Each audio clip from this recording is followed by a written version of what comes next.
Hi, അമ്മയുടെ ചാനലിലേക്ക് എല്ലാവർക്കും സ്വാഗതം. അമ്മ ഇന്നുണ്ടാക്കാൻ പോകുന്ന ഒരു വാഴപ്പിണ്ടി ഉപ്പിലിടുന്നതാണ്. അതിന് വാഴപ്പിണ്ടി ഈ വലുപ്പത്തിൽ അരിയുവാണ്. അരിഞ്ഞ് അത് നൂലെല്ലാം കളഞ്ഞ് നമുക്ക് കഴുകി വാരി എടുക്കാം. അതെങ്ങനെ ഉപ്പിലിടുന്നതെന്ന് നമ്മൾ കാണിക്കാം.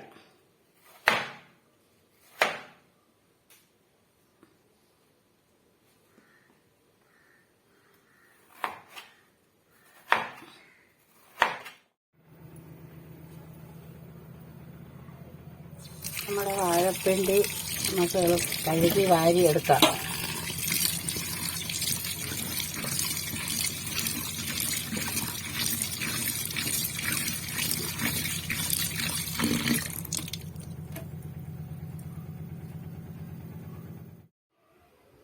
നമ്മുടെ വാഴപ്പിണ്ടി എല്ലാം കഴുകി വാരി വെച്ചു. ഇനി നമുക്കിതുണ്ടാക്കി ഇതിനിടാനുള്ള കാന്താരി, നമുക്ക് ഇവിടെ കാന്താരി ഇഷ്ടം പോലെ ഉണ്ട്. പറിച്ച് വെച്ചതെല്ലാം പഴുത്ത് പച്ചയായിട്ട് ഇതുപോലത്തെ വെള്ളക്കാന്താരിയുണ്ട്. നമുക്കിതെല്ലാം ഇനി തൊത്ത് കളഞ്ഞ് നമുക്കെല്ലാം കഴുകി വാരി എടുക്കാം കാന്താരി. നമ്മുടെ ഈ വാഴപ്പിണ്ടി നമുക്കിനി ഈ തിളച്ച വെള്ളത്തിലോട്ടിടാം. നമുക്കിതൊന്ന് വാടാൻ, ഇത് പച്ചക്കിരിക്കുമല്ലേ, വാടിക്കഴിഞ്ഞിട്ട് ഇതിനകത്തുനിന്ന് നമുക്ക് വാരി എടുത്ത് ഇതിനകത്ത് കിടന്ന് ഇനി ഇതൊന്ന് വാടട്ടെ. വാടിക്കഴിഞ്ഞ് നമുക്ക് വാരിയെടുക്കാം.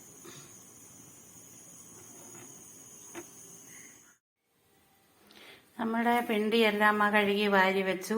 ഇനി നമുക്കിത് ഈ ടിന്നിലേക്ക് വാരിയിട്ട് വെക്കാം.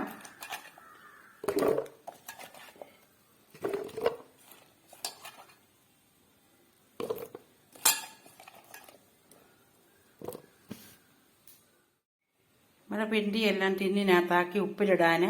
ഇനി നമുക്ക് അതിനകത്തോട്ട് കാന്താരി ഇടാം.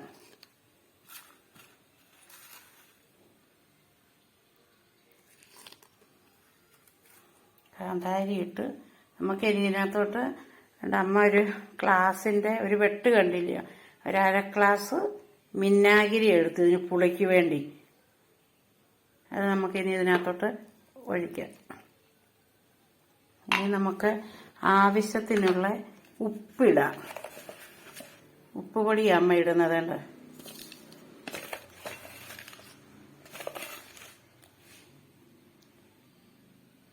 രണ്ട് സ്പൂൺ ഉപ്പ് പൊടി ഇട്ടു. ഇനി നമുക്ക് ഇതിനകത്തോട്ട് ആവശ്യത്തിനുള്ള വെള്ളം ഒഴിക്കാം. തിളപ്പിച്ചാറ്റിയ വെള്ളമാണ്, മുങ്ങിക്കിടക്കാൻ മാത്രം ഒഴിക്കണം. ആവശ്യത്തിനുള്ള വെള്ളം ഒഴിച്ചമ്മ ഇതിനകത്ത്. ഇനി നമുക്കിത് അടച്ച് ഇത് ഒരാഴ്ചയോ ഒരു മാസമോ ഇരുന്നിട്ട് നമുക്കിത് എടുക്കാമെങ്കിൽ നല്ല ഉപ്പിലിട്ട പിണ്ടി കഷ്ണങ്ങളാണ് ഇത്. നല്ലതാണ് ഇത് കഴിക്കാൻ. എല്ലാവരും ഇതിട്ട് നോക്കണം. അമ്മ ഇത് ആദ്യമായിട്ടിടുക. അമ്മയോട് ഒരാൾ പറഞ്ഞു ഇത് ഉപ്പിലിട്ടാൽ ഏറ്റവും നല്ലതാണെന്ന്. അമ്മ ഇത് തോരൻ വെച്ചു, ഈ അച്ചാറിട്ട് കാണിച്ചിട്ടുണ്ട്, തോരൻ വെച്ച് കാണിച്ചിട്ടുണ്ട്. ഇനി ഉപ്പിലിട്ട് അമ്മ ഇത് അമ്മ കൂട്ടിയിട്ട് ഇനി എൻ്റെ അഭിപ്രായങ്ങൾ പറയാം. എല്ലാവരും ഇത് ഇട്ട് നോക്കണം. നല്ല ഒരു സാധനമായി തിന്നാൻ പിണ്ടി. അമ്മയുടെ ചാനൽ ഇഷ്ടപ്പെട്ടെങ്കിൽ അമ്മയെ സപ്പോർട്ട് ചെയ്യണം, അമ്മയ്ക്ക് ലൈക്ക് ചെയ്യണം, സബ്സ്ക്രൈബ് ചെയ്യണം. ഇനി അടുത്ത വീഡിയോയിലേക്ക് വരുന്നിടം വരെ ബായ്.